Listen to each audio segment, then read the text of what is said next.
What a wicked web we weave when we try to deceive. It's time to face up to the truth.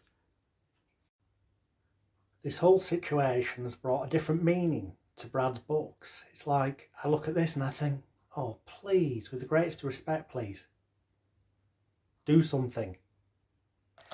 And CPS, who have been sitting on this for months, please, do something. Because at the moment, we're just all sat here wondering, now what? When you finally deal with this, and then people realise that everything on bradburton.biz/stalker is, and always has been true, as confirmed by the emails that were sent to me, which confirm the letters on there, then at that point, when the truth is out and the real people guilty of things are appropriately, legally dealt with, then, well, life and business for the victims will have just got easier.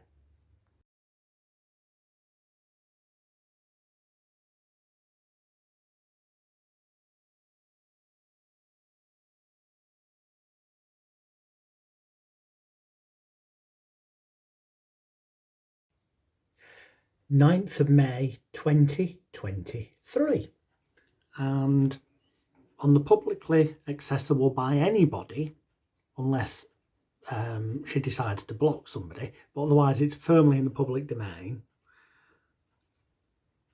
This has gone up, as you can see, and there's a link there that leads to LinkedIn, which we'll come to in a minute, but it's not just there, it's also firmly in the public domain on this Facebook account.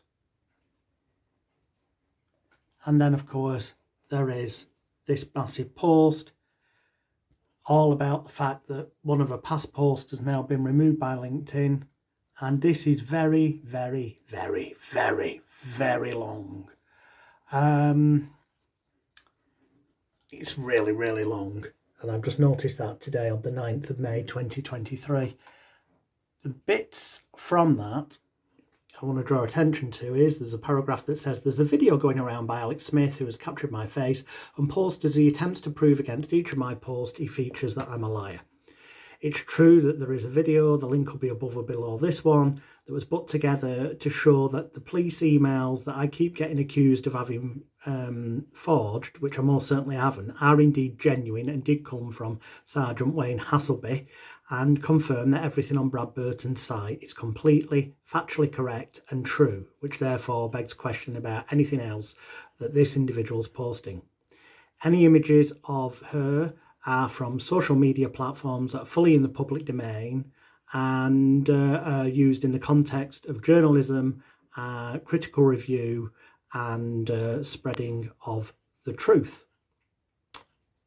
Then there's another section of that same article where she's categorically saying, 3 years, though Brad, and no one has charged me. Are your excuses over this matter starting to wear thin, do you think? Had PC Wayne Hasselby. Now, this is interesting because you'll see shortly, but I recall, it's a long time ago now, but I'm fairly certain at one point there were posts made by this person saying that Wayne Hasselby was a made-up name and wasn't a real police officer. But now it seems to be accepted, because it is true, that PC Wayne Hasselby is a genuine police sergeant. It says here, had PC Wayne Hasselby provided these documents to you, he'd have been struck off for breaking information privacy laws. Well, quite clearly he hasn't, because a few days ago when I was speaking to the police, it was confirmed that Wayne Hasselby is their sergeant and that he's most definitely still working. So he's not been struck off. But those documents are most definitely genuine because the emails I got confirm that they are most definitely genuine. None of the people supporting you seem to understand this as a fundamental flaw in your argument. It's this lack of intelligence, do you think? No, it's simply because, certainly in my case, I've had emails directly from Sergeant Hasselby confirming on 2 occasions that everything on bradburton.biz/stalker is factually correct and true. In answer to your question, or do they know the documents are forged but support you anyway, because they have no ethics, morals, values, interest in the truth or care should you destroy anyone's life. Perhaps these people are just like you, rotten to the core. Well, the answer is I've only ever posted a link to the information that those emails are completely genuine and true, because both of them were sent to me by Sergeant Wayne Hasselby, confirming the contents of bradburton.biz/stalker to be genuine and correct, including confirming that the letters on there from Wayne Hasselby to Brad Burton are indeed correct and true. Another section from that same article. Let's have a look. Again, there's a bit there. You're perfectly correct, because as you know, those forged police documents placing me as your perpetrator, very damaging claims. The fact is, the emails I got are genuine from Sergeant Wayne Hasselby, and he says that everything on bradburton.biz/stalker is genuine. So make of that what you will. It seems clear to me where the truth is. Another section. Here you actually mention the arresting officer being PC Wayne Hasselby, which is interesting, because I'm sure I have this recollection that at some point in the past you made out Wayne Hasselby wasn't genuine. But anyway, at least here we do have confirmation that you know Wayne Hasselby is a genuine police officer. Well, I'm telling you that the emails from him that I got are also genuine and confirm everything on bradburton.biz/stalker to be genuine. And then we've got this. Furthermore, you have people around you who know you're lying. Alex William Smith, Jonathan Royle, is consistently sharing forged law enforcement documents. One of your offences. No, I'm not. They are not forged. The two emails came directly from Sergeant Wayne Hasselby, and they confirm that everything on bradburton.biz/stalker is correct, true. So there you go. You say, since I know it isn't even possible lawfully and I've already checked its legitimacy directly, actually giving out letters from the police to confirm that somebody does not have any criminal charges or ongoing investigations and stuff when false allegations have been made about them. It's actually quite common, as I understand it, and it's meant with the intent of showing your employer or people in such positions so that they know the truth, so it doesn't get you sacked, for example. Now, when it's somebody like Brad Burton or myself, who are self-employed individuals, and what we do in terms of coaching can be employed by private individuals and businesses as well, every person on the planet over the age of 16 probably, who can afford our services is a potential client. And therefore, making a page like bradburton.biz/stalker makes complete and utter sense, because there are so many people that are potential clients. Hence, with so many potential clients, bradburton.biz/stalker, as it says, if you're reading this, it's because you're either a concerned friend, a client, or a potential one. It's there to stop damage to his professional reputation and to his business. And the simple fact of the matter is that this letter from Wayne Hasselby, and also this letter as well, I wanted to know if they were genuine, so I contacted Wayne Hasselby, and lo and behold, he confirmed in this email and in a second email that the contents of those letters are true. And I'm categorically telling you these emails are true. I've not been visited by the police about this, despite false allegations from Miss Wall otherwise. Yeah, those emails are true. The letters are true. Details are as bradburton.biz/stalker. I'm merely speaking out because I wanted the truth to be known, but also to ensure that people realise I have not forged police emails. And then on this post, she said it's not possible. Well, that's nonsense. He's an accessory. This is referring to me. He's an accessory and has made my life hell, targeting me on every social media platform and messaging me directly via every means available to him consistently and for months, demanding I'm a liar and victimising you. Untrue. I I posted on a number of social media posts the links to the truth and proof that the emails I got are true and genuine, and that they confirm that bradburton.biz/stalker page, therefore the letters on there are genuine, which brings into question basically everything you falsely accused Brad and myself of. As for messaging, not since 2022 have I ever sent you a message, and at that time it was actually from the angle of asking you to supply information to prove that Brad Burton was the perpetrator you were accusing him of, because I had a journalistic interest in exposing the truth.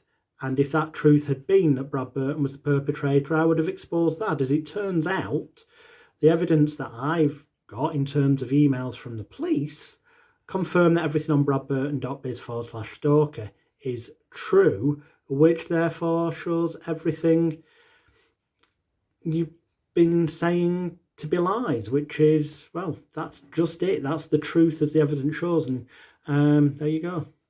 One final thing of severe interest is the fact that there's this mention of previous to this, I've been gathering witnesses and researching the targeting that occurred at my property, which included the complete disposal, blah, blah, blah, blah. Here we go. Acting on behalf of the couple you knew, whom you put in place, purchasing my property, which in 2019, when you say we first met, was sold for just under £3,000. No, it wasn't. We actually have a complex money laundering investigation here, remember. There's a few people involved. Not long after my former property was sold in 2019 for 3k, it was then sold for 265k.